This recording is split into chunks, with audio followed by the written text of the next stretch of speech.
결론부터 이야기하자면 수능 특강을 풀지 말지 고민이 되는 학생이라면 수능 특강이나 수능 완성 먼저 풀지 마시고 인간 개념서부터 제대로 공부하시는 걸 추천드리겠습니다. 저는 수학 노베이스 학생부터 선택 과목으로 기하를 선택한 1등급 학생도 가르치고 있습니다. 학생들이 꾸준하게 물어보는 질문 중 하나가 수능 특강, 수능 완성을 풀지 말지입니다. 당연한 이야기지만 무조건 다 풀고 분석할 수만 있다면 수능 특강이나 수능 완성을 다 푸는 게 당연하지만 연계가 되는 EBS 문제집을 풀지 말지 물어보는 학생은 객관적으로 성적대가 높지 않습니다. 그래서 이 영상을 보시는 분들이 3, 4등급 이하의 학생이라고 가정하고 수학 수능 특강을 어떻게 활용하면 좋을지에 대해 말씀드리겠습니다. 일단 EBS로 공부하는 가장 큰 이유 중 하나는 연계입니다.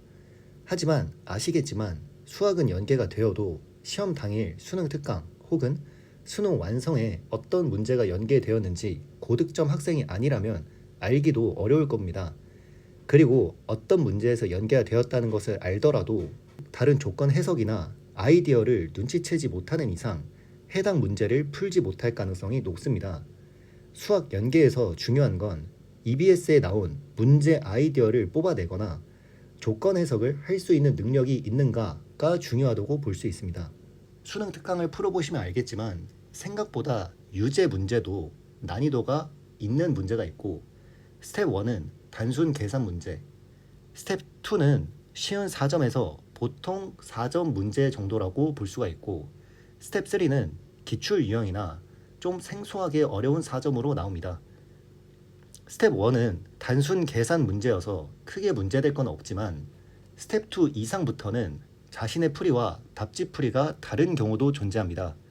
답지 풀이가 불필요하게 긴 경우가 있는데 만약 답지 풀이의 아이디어만 간단히 적고 넘어가도 되는 문제를 성적대가 낮은 학생이 EBS니까 어떻게든 다 푼다고 답지의 풀이를 달달 익히기만 한다면 너무 비효율적이고 해당 아이디어가 쓰이는 문제가 출제된다면 결국 못 풀 확률이 높습니다.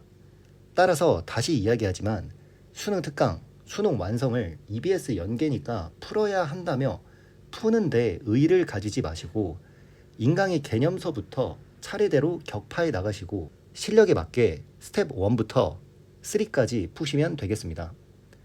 스텝 1은 개념을 다 익히고 난 뒤에 푸시고 스텝 2는 유형서, 센과 같은 유형서를 다 풀고 분석한 뒤에 푸시기 바랍니다. 마지막으로 스텝 3는 저희 추천인데 1, 2등급 학생 중에 기출 유형을 모두 끝낸 학생들이 풀면 더 좋을 것 같습니다.